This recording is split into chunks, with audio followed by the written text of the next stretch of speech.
We have stuff to the show. It's action-packed. We're going to start with a delicious pork dish, but the best part is you have it once, and then you can have it again and again and again. It's easy and affordable. We're doing it with Chef John Slattery.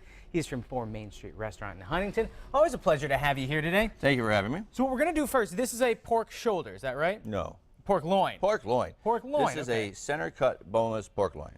It's, most commonly where pork chops come from, and then there's roasts out of it as well. And a lot of times, even the supermarket will sell them as a whole unit, at about like 8 this? pounds average or something like that. Some people say, well, that's a little bit big to be, they're scared by it. It's really intimidating for a lot of people to have a huge piece of meat. So we're going to take it and break it down. It's really not that bad. All you need to make sure you have is at least one good knife in your house. And So you invest in one good knife. one and good that's all knife, you really need. and you can sharpen it yourself or buy an easy knife sharpener, or some of those grocery stores have a service where their butcher will actually take your kitchen knife and sharpen it for you, or maybe restaurants do that, or That's people great. you know that is good with knives. What you so need as long to as do you is have find one a sharp buddy knife. who's gonna. If not, then you can always buy a serrated knife and use it until the serrated stops working, and buy another serrated knife, because you always want to have a good one for your house. So a serrated knife would work well on this? A brand new fresh one will. Interesting. Or a nice chef's knife is a kind of a big knife, so not everybody's comfortable using this. Now, I brought my knife that I use to cut beef, and a lot of people are a little scared. This is 12 inches, and it's a very thin blade.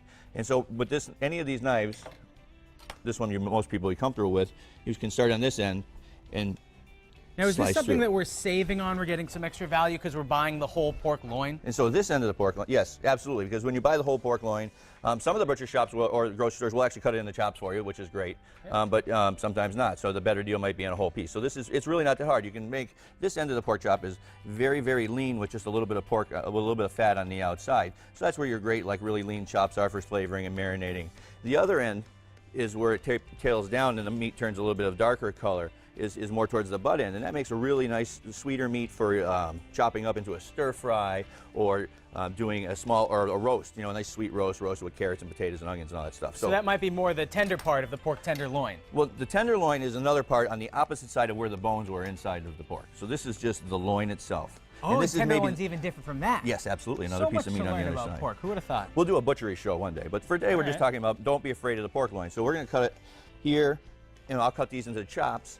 And then here we're going to make a roast. Now, if people are going to freeze this, is this something that we should marinate ahead of time, that we should cook ahead of time, or just put it in the freezer raw like this? Well, you could just freeze it like this and then take it out. Freezing the meat will break it down and make it a little more tender, because it's going to break the cells apart when it freezes. But a really good idea is actually to season it. So I've taken the pork loin end here, cut it off where the sweet meat and the loin come the together? loin meat come together. So we're going to put that in a bag and marinate it with a little bit of cumin and sriracha. Do you have any freezing tips for us? Because I don't know about you, but for me, some of the meat that I've been saving up for a long time in my freezer, you go in, there's freezer burn on it, it really makes it unappetizing. Well, you don't want to leave it in there forever. So this is even if you're going to do it next week's dinner. So we'll have pork chops on Wednesday, and maybe pork chops or in a different style with a breading on Sunday. And then next week on Wednesday, pull this out of the freezer. And so we made 3 dishes, spread them out through the week. So we put garlic, and then we'll take the air out of it, and then we'll put it in the freezer. So I see sriracha, garlic, and what else was that spice? I put some cumin in there and a little bit of our sweet smoked paprika.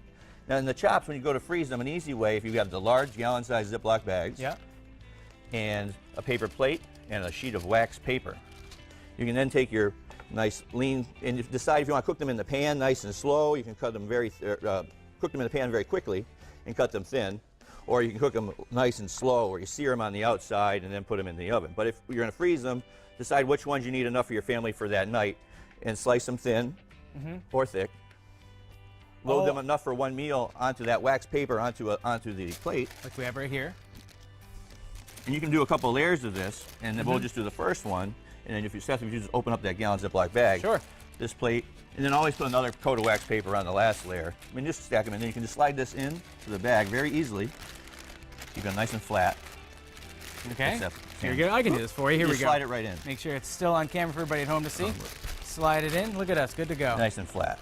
And then we can stack a couple of those, flatten them nice and down. They take up no space in your freezer, and you can take out 1 tray at a time, or however many you need for a dinner. That's really easy. And then this way, you don't have to rip them apart from each other when they're already frozen. Absolutely, yeah.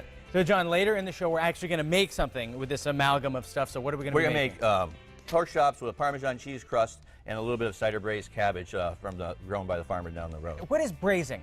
Braising is a cooking method that uses dry heat and moisture. So you sear it and kind of fry it in this case, and then we add liquids, the cider and the cider vinegar, to then steam it. So it's a two-part cooking method. You know what else I like about this? It's seasonal too. There's all these root vegetables that we get this time of year, and pork, it's a comfort food too. Yes, and look for this large pork loin as it goes on value. Sometimes you can get it for under $2 a pound at the grocery store or one of those larger wholesale card cub. And that's probably when it gets to that $2 a pound mark, that's when you pounce. That's when you start buying. Absolutely, that's a great time for for family of value. I mean, you can get 3 meals for a family of 4 or 4 meals for a family of 4 out of one piece of loin, and probably stored and spread it out so you don't eat it every day of the week, but you can have it good for a while. Well, we'll check back in with you in a little bit. And let's also. Welcome back to Massville. We're back with Chef John Slattery for Main Street Restaurant in Huntington. That's where you reside. And earlier in the show, we told people how to break down their pork shoulder, pork tenderloin, whatever pork dish they have. But now we're going to be making up something fantastic. What are we going to make? Okay, well, we're making Parmesan pork chops, and I made some cider braised cabbage as an accompaniment. So we sauteed just the cabbage and the onions and the carrots in the pan with oil for a while until they started to get hot and started to crisp up a little brown. And so that was the dry cooking part.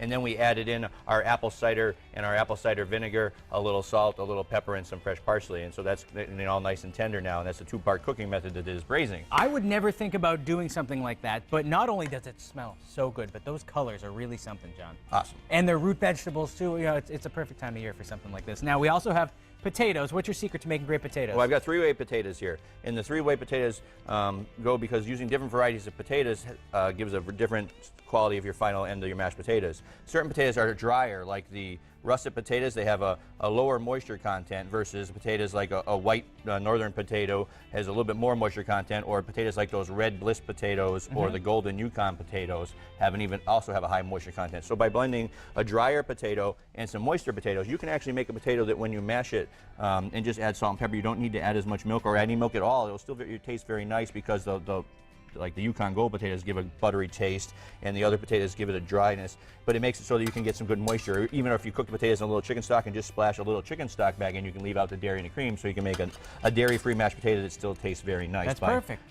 Changing the texture. And that helps a lot of people out there who are on, a paleo diet or something like that, or trying just to watch their weight in the new year. And for those of you that aren't doing as much on the carbohydrates, so potatoes are carbohydrates, we have some cauliflower that I just steamed off, and we can mash exactly the same way and put your same ingredients in and get something to have an accompaniment of your meal for. And that's a great trick too. It looks white, it looks in your mind, you're telling yourself you're eating mashed potatoes, but you've eliminated the carbohydrates from your diet. Is there anything that you need to add to that to really help it out too? Well, like potatoes, you'd add what you want, some salt and pepper and some stock if you need a little bit of moisture from that, so that the nice fresh cauliflower has a good amount of gives the same texture as mashed potatoes. Now let's talk pork. Do you want to make the pork? So we got the pork chop. We've got our nice non-stick pan here with a little hot coat of oil. We're going to take one of these very thin pork chops so they'll cook quickly in the pan, and we're going to use a little bit of mayonnaise. Mayonnaise, really? Just as something because it's a binder. It's egg and oil, so it's kind of like dipping in an egg, but a way less version of eggs. And it's easier than cracking an egg and dealing with that mess. Just have a little squeeze squeeze to the chop very nicely, and then we're just going to dust it into our grated Parmesan cheese. This is brilliant. Do you need anything else? Maybe a breadcrumb or something like that? No breadcrumb. I did put a little bit of pepper on top of the cheese, and then when you've got the hot pan, we're just going to sear it down here in the hot pan. But you could also put that in any kind of spices that you'd like. Oh, any seasoning you'd like. Yes, I just went for a very simple, low-budget Parmesan pork chop. It's going to get a nice crisp crust on either side by the time this thin pork chop is done, and we'll be able to accompany it with our potatoes or our cauliflower and our cabbage. Very no gluten involved in any of these dishes. Yeah. Very little fat. It's really easy to cook healthy. And you can, if you budget by buying something in bulk and taking the time to break it down all that first day, makes your the rest of the month easier. When you think about it too, I'm trying to eat healthy now, and I'm realizing that sometimes it can be expensive. But you're right. If you buy in bulk, and sometimes a lot of these healthy foods, they aren't that pricey. Like something like a potato, something like root vegetables, they're always inexpensive.